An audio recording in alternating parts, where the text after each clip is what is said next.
from entering the UK a couple of years ago by the Home Office, who had ascertained that this man was potentially a threat to national security and had given him a ban from ever entering the country, which he was then seeking to have overturned, which was unsuccessful because the court ruled that the Home Office was right. But in the course of all this, it emerged that he had quite a few connections here, not least of all Prince Andrew, who had been a close confidant. How did Prince Andrew, already the black sheep of the House of Windsor, get involved with a man alleged to be a Chinese spy? And how close was their association? When he was stopped at the border, some of his documents and technical devices were taken away. On his mobile phone, we learned that this man had been authorised to act for Andrew on business matters in China. Somebody that the Home Office is saying is such a threat to national security, he's not allowed in the country. How is the desperate prince raising funds? And did he inadvertently enable the Chinese state to infiltrate the British royal family?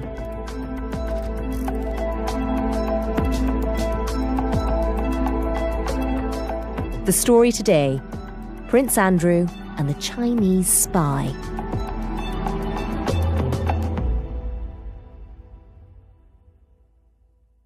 I'm Kate Mancy. I'm assistant editor and royal editor at The Times.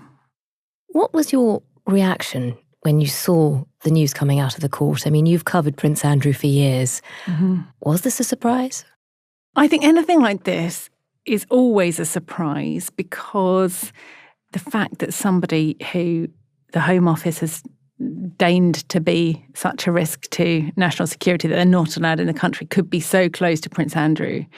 And I've never ceased to be surprised, actually, by the Prince Andrew stories and his lack of judgment because, you know, we see it time and time again and you think, oh, he must have learnt his lesson now. You know, it goes back years and years. So I was surprised. And a lot of this stuff is quite recent as well. I read a story earlier this year about the row with the King, in which the King wanted Andrew to move out of Royal Lodge, his 30-room estate in the Windsor Park, and was suggesting that he move to Frogmore Cottage, which is within the Windsor security cordon. And so it's cheaper. They don't have to pay for extra security for him. Yeah, it's cheaper. And the King was funding that security to at least $3 million a year. He was also giving Andrew a very generous living allowance to maintain his lifestyle on top of that, thought to be a $2 million a year. And the King was saying, I'll still give you the allowance, but I think you should move to Frogmore Cottage. Andrew said no. Charles said, if you don't go, I'm going to stop the money. Well, Prince Andrew's living arrangement scandals are heating up today with new reports about him refusing to leave Royal Lodge. According to the Daily Mail, the Duke of York is refusing to leave the cottage while some renovations take place. That's because if he were to leave, he's worried he will never get back in. Andrew Lee, he was good to his word. The King stopped his money in September and Andrew has subsequently found the money to stay there. So he needs at least $5 million a year for the rest of his life if he wants to carry on living at Royal Lodge. That's a lot of cash for somebody who doesn't have any discernible form of income. The question surrounding that was always, where is Andrew getting the money from? This now raises more questions. It makes us wonder whether these business deals that we know now that he was doing with this character in China could have been some form of the income that he's been getting to build up his coffers to be able to allow him to stay living independently, essentially, without the largesse of his brother. So we knew he was desperate. He needed money. And we know the man he's been involved with in a business capacity, as far as we know, clearly is seen by the Home Office as a threat. Take us back to that court case. You know, it's not often that an immigration court gets as much attention as this particular case has brought to it. What do we know about the man we've been calling H6? Well, it's interesting, first of all, that you use the word desperate because that's how Andrew was described in the court papers. This was between H6 and somebody else, saying that he was desperate and actually they didn't need to give him that much cash because he was, he seemed to be needing that connection more than they did. But what do we know about H6? We know that he's a 50-year-old Chinese businessman. We know that he studied over here in the UK. We know that he's part of the Chinese Communist Party. We know that he was part of Beijing's shadowy United Front Work Department, which at the times we've done quite a lot of work on ourselves. Just remind us about this department, because, I mean, as a title, it sort of sounds quite civil servicey. It sounds quite nondescript, doesn't it? And I think consciously so. But the department has become of increasing concern to MI5 and other intelligence agencies, both here and across Europe, North America and Australia, because it has thousands of agents who've been dispatched to the West, and they're often young students who continue operating under orders sent from Beijing and continue to do so for the decades subsequently. And it's part of the kind of Chinese state's tentacles that they go out and have these connections. It's not always in terms of kind of military espionage. It's not all about kind of military secrets that they're taking back. So people have said, well, what could Andrew possibly have known? You know, as one of the comments on one of the stories this week was sort of, if they were looking for intelligence, they went to the wrong place with Andrew. But it is serious because it's about the tentacles of the Chinese state coming in under the radar, posing as kind of legitimate businessmen. But in actual fact, a lot of that information is going back to the state. And you might think, well, what does Andrew know? But at that time, or certainly before the late Queen died, he was having very regular meetings with the monarch. You know, he's very close to his mother, as we know. And he's a former military man, still has lots of connections with the military. He has lots of friends in the right places. He's travelled extensively, both on taxpayer money and his own bank account. And as we saw in the court case, there was missives between H6 and other people in Beijing. And we've had snippets of those in the court sort of saying he's desperate. We don't need to try too hard, essentially. This is Prince Andrew. He's desperate. Exactly. And the inference being they were pushing at an open door. Now, what was it they were trying to get out of him still remains unclear. But I think sometimes it's the connection itself, you know, with these. Absolutely. And Kate, we're calling this man H6. Explain why that is. We've been calling him H6 because initially he was the subject of an anonymity order in the court, which prevented us and other media outlets from naming him. But we can now reveal that his name is Christopher Yang. In the past hour, the alleged Chinese spy with links to Prince Andrew has been named in the High Court as Yang Tengbo. The man who's been banned from the UK is also known as Chris Yang. Last week, Prince Andrew said he had ceased all contact with Mr. Yang as soon as concerns were raised, and nothing of a sensitive nature was discussed. And what do we know about his activities in this country? And we know he's obviously made approaches to Prince Andrew. Were there others? Who else was he trying to influence? So we've got pictures of the alleged spy with Theresa May and David Cameron. We know that he was part of a delegation with a former Deputy Prime Minister, John Prescott. So his connection to the UK and people at the top of the establishment goes back for years, decades. So this isn't somebody who overnight managed to inveigle their way into a Prince Andrew party. This is somebody who has been working for a long time to build up those connections in such event as they might then need to use them or rely on them or call on them for whatever reason. And there are these pictures of him with David Cameron and Theresa May, but both have said, you know, they have pictures taken with thousands of people every year and they can't even remember meeting him. But he did manage to have much more access, a much more memorable presence with Prince Andrew.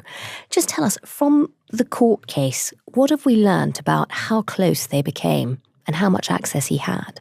So from the court case, we know that he was one of Andrew's closest confidants. We know that he was authorised to act for Andrew on business deals in China. He was invited into Buckingham Palace twice, went to St James's Palace, was at an event at Windsor Castle, and I think more interestingly even, was a guest in Andrew's home at a very intimate birthday party that Andrew held, which I gather also included the Chinese ambassador to the UK. Now, that's quite something. This is his 60th, which I imagine is a fairly lavish affair. What do we know about the party? I mean, that's quite an unusual guest list already. So we're going back nearly 5 years, because he's 64 now, Andrew. And his 60th birthday would normally, as a second son to the then sovereign, would have been a big affair. But that was all scrapped because to give this relationship between Andrew and the alleged spy context, this was all Prince Andrew, the Duke of York, finds himself embroiled in yet another scandal. The once respected royal figure is now a magnet for controversy, and this latest incident only adds to his growing list of troubles. Once again, controversy clings to him like a bad smell. The media is abuzz with the latest developments, and the public is left wondering how much more the royal family can endure. This time, it's not about his association with Jeffrey Epstein, the disgraced financier.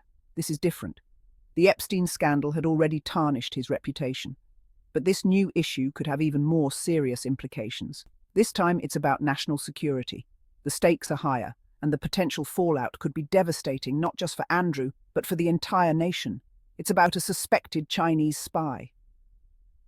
The allegations suggest that Andrew may have been unwittingly involved in a complex web of espionage, raising questions about his judgment and the people he associates with. The allegations are shocking, even for a man with Andrew's history. The public and media are in a frenzy, dissecting every detail and speculating on the potential consequences. They paint a picture of recklessness, a disregard for the gravity of his position. Critics argue that his actions demonstrate a lack of responsibility and awareness, further damaging his already fragile reputation.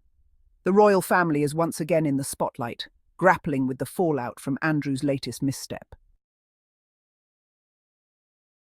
At the heart of this scandal is Tengbo, a name that has become synonymous with intrigue and deception, a name whispered in hushed tones, often in the corridors of power and secrecy, a figure shrouded in mystery, his true intentions hidden behind a veil of espionage.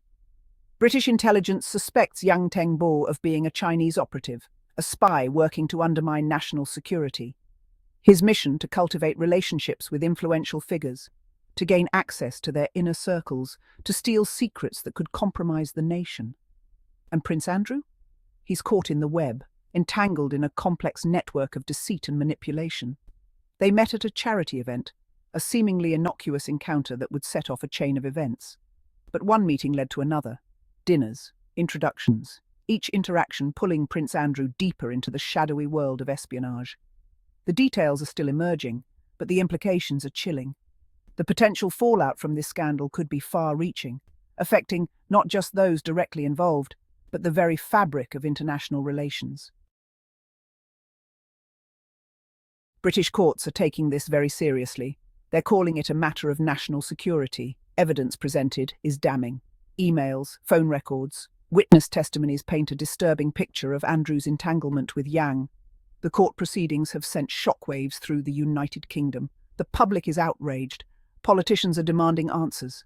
The question on everyone's mind, what did Andrew know, and when did he know it? Section 4. Echoes of Scandals Past. Andrew's Troubled History. This isn't Andrew's first brush with scandal. His association with Jeffrey Epstein, the convicted sex offender, cast a long shadow. Accusations of sexual misconduct have dogged him for years. He has vehemently denied any wrongdoing. But the damage is done. His reputation is in tatters. This latest scandal only deepens the stain on his name. Section 5. The Wider Net. Chinese Espionage in Focus. Today, we delve deeper into the intricate web of Chinese espionage activities that have been making headlines around the world. This case highlights a growing concern: China's brazen espionage activities on foreign soil. From stealing military secrets to infiltrating universities, China's reach is long. Their tactics are sophisticated and multifaceted, involving cyber espionage, human intelligence, and even academic collaborations. The scale and scope of these operations are unprecedented. Remember the case of Christine Fang? She was a Chinese national who managed to embed herself within the American political landscape. She seduced her way into the inner circles of American politics, gaining access to sensitive information and influential figures. Her actions were a stark reminder of the lengths to which China is willing to go to achieve its objectives. A chilling reminder of China's audacity. The implications of such espionage activities are far-reaching, affecting national security, economic stability, and international relations. Prince Andrew's case, if true, is another example of China's willingness to exploit vulnerabilities at the highest levels. the allegations suggest a pattern of behavior that is both strategic and opportunistic, targeting individuals who hold significant power and influence. This is not just about gathering intelligence, it's about shaping global narratives and exerting influence on a grand scale.